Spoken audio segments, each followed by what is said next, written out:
Hello everyone, कैसे हैं आप सब और क्या हाल समाचार हैं आपके। देखिए, बहुत यूनिक इन्वेस्टमेंट की वीडियो लाया हूं। आपको ये पता हो सकता है कि निफ्टी 50 में 14 डिफरेंट सेक्टर के 50 स्टॉक होते हैं, करेक्ट है ना। मगर क्या आपको ये पता है कि इंडिया में 40 से ज़्यादा इंडस्ट्री है और अगर इकोनॉमी लेवल पे बात करें तो लगभग सभी कंट्री में 40 से ज़्यादा इंडस्ट्री होते हैं। ठीक है, अब यहाँ पर अगर आप ये सोच रहे हो कि इंडस्ट्री क्या होती है तो इसमें नहीं जाऊँगा। Simply agriculture, auto component, automobile, aviation, banking, cement, infra, ये सब क्या है? ये सब इंडस्ट्री में कंपनियां काम करती हैं, इंडस्ट्री तो है ये। तो जैसा कि हम बात कर रहे थे कि निफ्टी के अंडर 50 स्टॉक होता है और हर इकोनॉमी में 40 से ज़्यादा इंडस्ट्री होता है। लेकिन जब इन्वेस्टमेंट की बात आती है तो रिटेलर भाई एक ही ट्रेड में पूरा पैसा लगा देते हैं और जब स्टॉक परफॉर्म नहीं करता है तो स्टॉक मार्केट को भला बुरा कहते हैं, जो मुझे पर्सनली अच्छा नहीं लगता है। इसलिए मैं हमेशा कहता हूं कि अपने पोर्टफोलियो में मल्टीपल इंडस्ट्री के स्टॉक रखिए ताकि अगर एक इंडस्ट्री परफॉर्म ना करे तो दूसरी इंडस्ट्री आपको रिटर्न दे सके। इसका लेटेस्ट एग्जांपल है आईटी सेक्टर जो परफॉर्म नहीं कर रहा है, केमिकल सेक्टर जो परफॉर्म नहीं कर रहा है। तो इसलिए आज मैंने आपकी डिमांड पर 3 अलग इंडस्ट्री के 3 स्मॉल कैप कंपनी की एनालिसिस की है, जिससे आप डाइवर्सिफिकेशन का भी बेनिफिट ले सकते हैं और रिटर्न भी कमा सकते हैं। इन 3 स्टॉक में लास्ट वाला stock one of the largest domestic institutional investor के पोर्टफोलियो के टॉप 5 में से है। अब आप समझ सकते हैं कि कितना खास है वो। तो हमारी कोशिश होगी हम आपको बॉस बनाएं, आपका खुद का मालिक बनाएं, जिससे उस एनालिसिस से आप डिसीजन ले सको। स्टॉक अच्छा है, बुरा है, लात मारना है, क्या करना है, सब आपको करना है। हमारा काम है दोस्ती कराना। तो यहाँ पर पहली कंपनी है ज्योति लैब, लेकिन उससे पहले जल्दी से चैनल को सब्सक्राइब कर लीजिए और पहली बार आए हैं तो वीडियो को लाइक कर दीजिएगा। और यहाँ पर हम आपको बता दें कि 25 जुलाई से शुरू हो रही है हमारी स्टॉक मार्केट मास्टर क्लास, जहाँ पर हम टेक्निकल सिखाते हैं जिससे आप इंट्राडे स्विंग कर सकते हैं और आप इक्विटी के ट्रेडर हों, चाहे फ्यूचर के ट्रेडर हों, चाहे ऑप्शन के ट्रेडर हों, कहीं भी ट्रेड कर सकते हैं। और ये कहने की बात नहीं है, प्रूफ आपके स्क्रीन पर दिखा रहा हूँ, जहाँ पे यूट्यूब कम्युनिटी से जो लोग जुड़े हुए हैं 799 के प्लान से, वहाँ पर जो लर्निंग और अर्निंग के तौर पे हमने स्टॉक लेवल या लर्निंग दी है, उसके मुनाफे को आप देख पा रहे होंगे कि किस तरीके से स्टॉक मेगा ब्लास्ट करते हैं, राइट। जो लोग ज्वाइन बटन से ज्वाइन होंगे वो ये समझ पा रहे होंगे। तो क्या है मेरे स्टॉक सिलेक्शन का राज, मैं कैसे मक्खन वाले स्टॉक सेलेक्ट करता हूँ, ये सब मैं सिखाने वाला हूँ। और देखिए, आप सब बिजनेसमैन और जॉब वाले हैं, फुल डे मार्केट को दे नहीं सकते, तो हम आपको ऐसी टेक्निक सिखाएंगे जिससे रात में आप स्टॉक सेलेक्ट करोगे और अगले दिन 2 घंटे में मुनाफा कमा के आराम से जाओगे। और फिर से ये कहने की बात नहीं है, इसका सबूत आपको कम्युनिटी सेक्शन में दिख जाएगा कि हम रात में ही स्टॉक सेलेक्ट करके देते हैं और अगले दिन सिर्फ 2 घंटे में वो स्टॉक ब्लास्ट होते हैं। तो आप ये नहीं कह सकते कि नहीं, ये कहने वाली बातें हैं, प्रैक्टिकल प्रूफ है। और साथ में हम आपको देते हैं मेंटरशिप, जिससे कि कोई भी डाउट हो आप मेंटर के साथ डिस्कस कर सकते हैं। रिवीजन सेशन, क्योंकि आप बिजनेसमैन हैं, जॉब पर्सन हैं, बहुत चीज़ें याद नहीं रहती हैं, तो आपको देते हैं रिवीजन सेशन। स्टडी मटेरियल देंगे, हाथ पकड़ के सिखाएंगे, मौका ना जाए। 9708094321 पे कॉल कीजिए। लेडीज़, आर्मी पर्सन के लिए डिस्काउंट है, हैंडीकैप पर्सन के लिए डिस्काउंट है। हम चाहते हैं वो आगे आएँ, बढ़ें, सीखें, कमाएं। तो लिमिटेड सीट होती है क्योंकि इतनी सारी फैसिलिटी देना कहीं से आसान काम नहीं है। तो रोज़ 5,000 10,000 लॉस करना है या एक छोटी सी इन्वेस्टमेंट खुद पे करके लाइफ लॉन्ग लर्निंग लेनी है, लाइफ लॉन्ग अर्निंग करनी है, ये आपको सोचना है। क्योंकि एज पर से भी डेटा 10 में 9 लोग लॉस में हैं। तो आपको डिसाइड करना है कि लाइफ टाइम मार्केट में रहना है या क्या करना है। तो हम बात कर रहे हैं पहली कंपनी ज्योति लैब की। एफएमसीजी सेक्टर की पर्सनल केयर कंपनी है। 1983 में शुरू हुई थी। इंडिया के डोमेस्टिक एफएमसीजी इंडस्ट्री में इनके कुछ जो प्रोडक्ट हैं बहुत अच्छी पोजीशन बना रखे।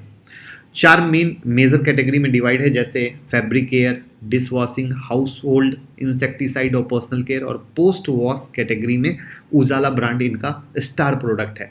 डिश वॉशिंग सेगमेंट में आपने प्रिल और एक्सो ब्रांड का नाम सुना होगा।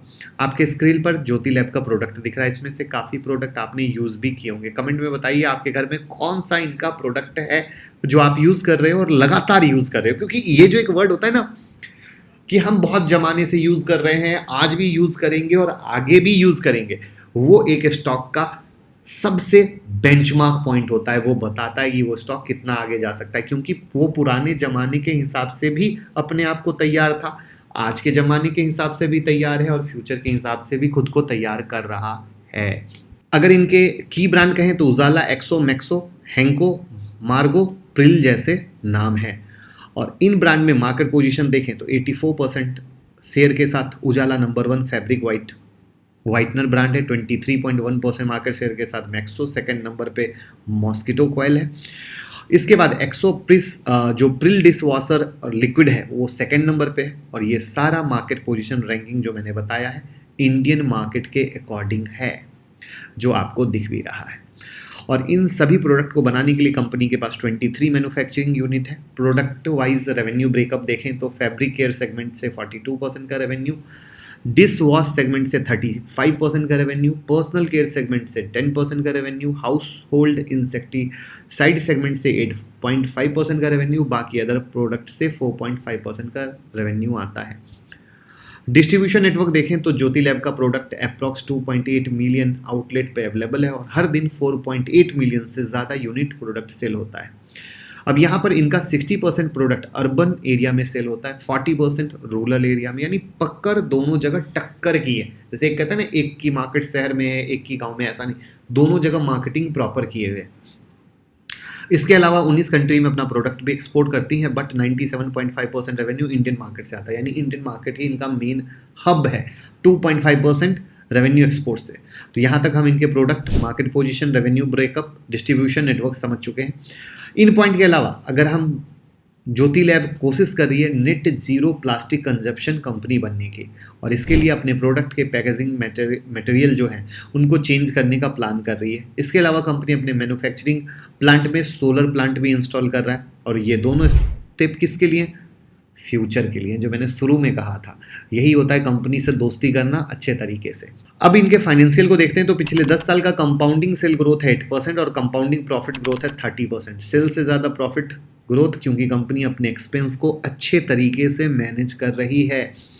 अगर रिसेंट एनुअल परफॉर्मेंस देखें तो मार्च 2022 से ऑपरेटिंग प्रॉफिट था 248 करोड़, मार्च 2023 में ऑपरेटिंग प्रॉफिट था 316 करोड़। परसेंटेज वाइज क्या हुआ? 27.41% का ग्रोथ है। मार्च 2022 में नेट प्रॉफिट था 159 करोड़, मार्च 2023 में नेट प्रॉफिट था 240 करोड़। परसेंटेज वाइज देखें तो 50.94% का ग्रोथ है नेट प्रॉफिट में। यहाँ आप नोटिस कीजिए ऑपरेटिंग प्रॉफिट से ज़्यादा क्या है? नेट प्रॉफिट है। ऐसा इसलिए क्योंकि कंपनी का अदर इनकम 147.36% बढ़ा है, और ये अदर इनकम बढ़ने का वजह है सेल ऑफ फिक्स एसेट। और ये देखने के लिए चलिए कंपनी के फिक्स एसेट को देखते हैं। मार्च 2022 में फिक्स एसेट था 1122 करोड़ और मार्च 2023 में फिक्स एसेट था 1116 करोड़। मार्च 2021 से कंपनी लगातार इसको कम कर रही है, और यहाँ अच्छी बात यह है कि फिक्स एसेट कम होने की वजह से कंपनी का सेल डाउन नहीं हो रहा है। इसका मतलब है कि कंपनी अपने एसेट को अच्छे से यूटिलाइज कर रही है। ओवरऑल अगर हम हिस्टोरिकल परफॉर्मेंस, एनुअल परफॉर्मेंस दोनों सही दिख रहा है। क्वार्टर पे आ जाएं तो year over year quarterly sale growth है 12.8%, प्रॉफिट ग्रोथ है 59.8%, एनुअल क्वार्टर परफॉर्मेंस दोनों सही दिख रहा है। यहाँ पर अगर इनका करंट ROE देखें तो 14.7% है, 5 ईयर का एवरेज ROE है 14%, ROCE है 17.9%, 5 ईयर का एवरेज ROCE है 15.9%, दोनों रिटर्न रेशियो अपने एवरेज से ऊपर है। डेट टू इक्विटी 0.03, मतलब कर्ज ना के बराबर है। Inventory turn over ratio 4.90, industry का जो average turn over ratio inventory का वो 3.79 है, मतलब कंपनी अपने इंडस्ट्री से जल्दी अपना इन्वेंट्री खाली कर रही है।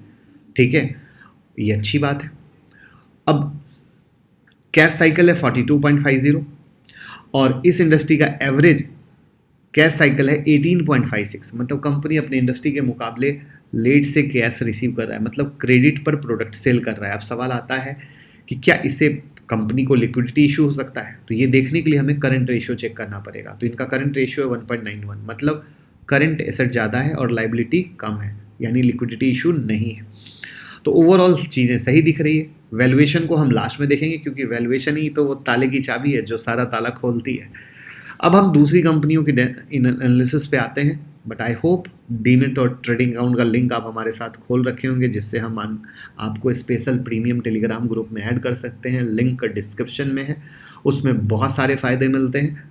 तो अगर आपको लगता है कि आपने जहाँ से भी डीमेट अकाउंट खोला है और कोई सपोर्ट नहीं मिल रहा है तो विचार कीजिएगा और हमारे साथ ओपन कर सकते हैं। दूसरी कंपनी है लेमन ट्री, इंडिया की लार्जेस्ट मिड प्राइस और थर्ड लार्जेस्ट होटल चेन है। मिड प्राइस का मतलब मीडियम प्राइस वाला होटल, जहाँ रूम का प्राइस ना ज़्यादा कॉस्टली और ना ज़्यादा सस्ता। अभी इनके पास 85 होटल है। इनके ब्रांड में देखें तो ओरिका के नाम से 2 होटल हैं जिनमें 194 रूम है। लेमन ट्री प्रीमियम के नाम से 18 होटल हैं जिसमें 2514 रूम है। लेमन ट्री होटल के नाम से 39 होटल हैं जिसमें 2867 रूम है। रेड फॉक्स होटल के नाम से 12 होटल हैं जिसमें 1401 रूम है। कीज़ के नाम से 14 होटल हैं जिसमें 1327 रूम है। तो अप्रॉक्स 50 लोकेशन से ज़्यादा जगह होटल है। दिल्ली, मुंबई, कलकत्ता, हैदराबाद, चेन्नई, पुणे, अहमदाबाद, चंडीगढ़, जयपुर, कोची, लुधियाना, यानी मेन लोकेशन पकड़ा हुआ है इन्होंने। इसके अलावा इंटरनेशनल लोकेशन में भी होटल ऑपरेट कर रहे हैं जिसमें अभी 2 होटल हैं दुबई में और 2 होटल ओपन करने वाले हैं ये नागरकोट और काठमांडू में। अब होटल बिजनेस में सबसे इंपॉर्टेंट होता है उनकी ऑक्यूपेंसी, मतलब जितना रूम एक होटल में होता है उसमें कितना ऑक्यूपाइड होता है, मतलब बुक्ड है, राइट। तो जितना ज़्यादा रूम बुक होगा उतना ज़्यादा प्रॉफिट होगा। तो हमें इनकी ऑक्यूपेंसी रेशियो को देखना होगा। तो दिल्ली के होटल 79% ऑक्यूपेंसी पे चलते हैं, मतलब 100 रूम है तो 79 रूम क्या हुए, ऑक्यूपाइड है। गुड़गांव के होटल जो देखते हैं तो 65%, हैदराबाद के 83%, बेंगलुरु के 68%, मुंबई के 77%, पुणे के 69% और अदर 2 लोकेशन पे 52%। तो ओवरऑल सही है ऑक्यूपेंसी रेशियो, क्योंकि इंडियन होटल जो ताज ग्रुप यानी टाटा ग्रुप की कंपनी है उनकी ऑक्यूपेंसी रेशियो है 66%। तो खुद का होटल के अलावा लेमन ट्री के लीज और फ्रेंचाइजी मॉडल पे भी होटल ऑपरेट करता है और उससे मैनेजमेंट और ब्रांड फी लेता है। अब यहाँ पे रेवेन्यू ब्रेकअप देख लें तो रूम रेंटल से 63.5% का रेवेन्यू आता है, फूड एंड बेवरेज से 8% का रेवेन्यू आता है, लिकर और वाइन से 0.6% का, बैंक्वेट रेंटल से 0.4% का, अदर सर्विसेज से 5% का और मैनेजमेंट फी से 22.5% का रेवेन्यू इनको आता है। अब यहाँ पर हम इनको थोड़ा सा फाइनेंशियल देखते हैं तो ये थोड़ा सा गड़बड़ पाओगे, क्योंकि पिछले 8 साल में कंपनी 5 साल लॉस में रही थी, फिर 3 साल प्रॉफिट में है। प्रॉफिट वाला साल 2018, 19 और 23 है। यहाँ पर कोविड ने बहुत बैड हिट किया था सारे होटल्स को, ये कभी मत भूलिएगा। पिछले 5 साल में कंपनी का जो फाइनेंशियल कंपाउंडिंग बेसिस सही दिख रहा है। 5 साल का कंपाउंडिंग सेल ग्रोथ है 13% और प्रॉफिट ग्रोथ है 52%। Year over year quarterly sale growth है 111% और प्रॉफिट ग्रोथ है 279%। आरओई है इनका 13.6, 5 ईयर का एवरेज आरओई है -1.05%। आरओसी है 11.9%, 5 ईयर का एवरेज आरओसी है 4.79%। यानी यहाँ पर ये चीज़ें जो भी हिट दिख रही हैं उसमें बहुत ज़्यादा योगदान कोविड का है। डेट टू इक्विटी रेशियो 2.55, मतलब कंपनी पर काफ़ी ज़्यादा कर्ज है। इसके अगेंस्ट में इंटरेस्ट कवरेज रेशियो 2.01, मतलब अपने इंटरेस्ट बर्डन से 2 टाइम्स ज़्यादा रेवेन्यू जनरेट कर रही है। और इस इंडस्ट्री का एवरेज इंटरेस्ट कवरेज रेशियो 4.96। समझ में आई बात? तो यहाँ पर ठीक है, बहुत बेहतर नहीं है। अब कर्ज के मामले में लेमन ट्री अपने इंडस्ट्री से ज़्यादा कर्ज ली हुई है, याद रखिएगा, और इंटरेस्ट कवरेज रेशियो भी कम है, क्योंकि बाकी क्या था 4.96, इनका क्या है 2.01, राइट। अब होल्डिंग पैटर्न देखते हैं तो प्रोमोटर के पास है 23.6%, एफआईआई के पास है 25.48%, डीआईआई के पास है 10.38%, पब्लिक के पास है 40.46%, अदर के पास 0.08%। यहाँ प्रोमोटर होल्डिंग कम है, ये भी रिस्क फैक्टर है। लेकिन पॉजिटिव पॉइंट ये है कि एफआईआई डीआईआई की होल्डिंग है लेमन ट्री में।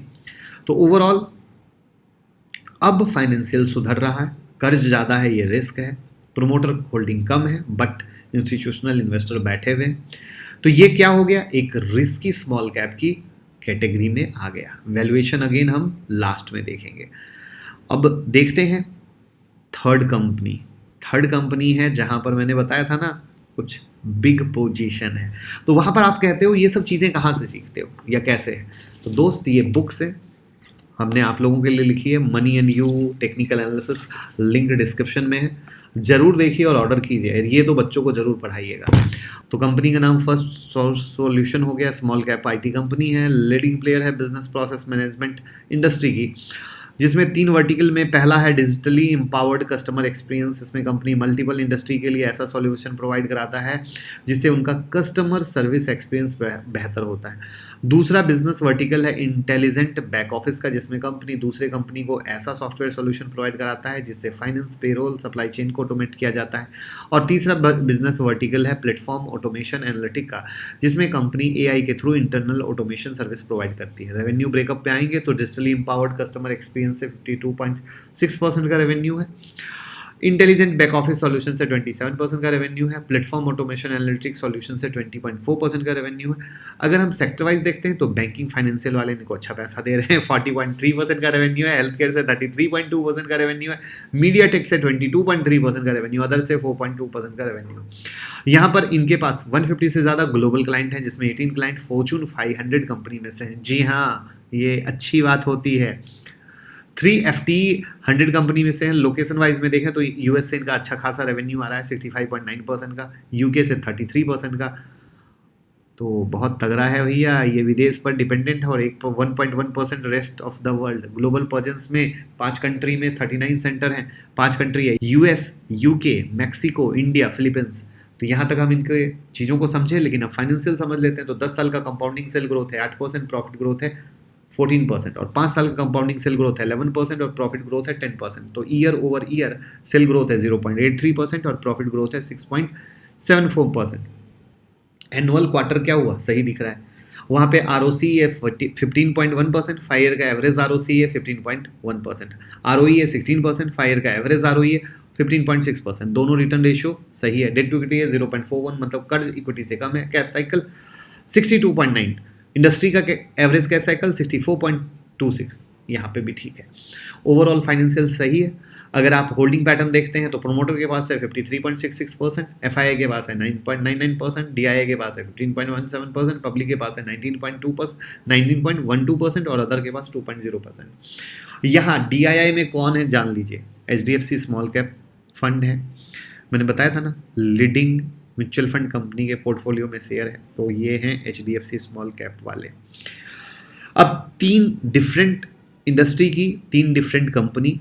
अब हम आते हैं वैल्यूएशन पर। तो सबसे पहली कंपनी थी Jyoti lab, current PE 40.6, industry PE 50.70। मतलब क्या हो गया, अंडर प्राइस, लेकिन PE रेशियो है 5.11, यानी महंगा है PG के आधार पे। तो दोनों वैल्यूएशन सही तो हो तभी तो आप सही समझोगे। दूसरी कंपनी है lemon tree, current PE 63.4, industry PE 31.9, PE ratio 1.22, दोनों वैल्यूएशन रेशियो ऊपर है, तो भैया महंगा है, राइट। थर्ड रेशियो है first solution, current PE 19.1, industry PE 37.8, PE ratio 1.97। तो इंडस्ट्री PE के मुताबिक क्या हुआ, अंडर प्राइस है, PE रेशियो के मुताबिक ओवर प्राइस है। सही वैल्यूएशन पर स्टॉक आपके रडार पर, आपके पॉकेट में, नज़र रखिए अच्छे स्टॉक से। दोस्ती मैंने करा दी, मौका मिले चौका लगाइए। Thank you so much.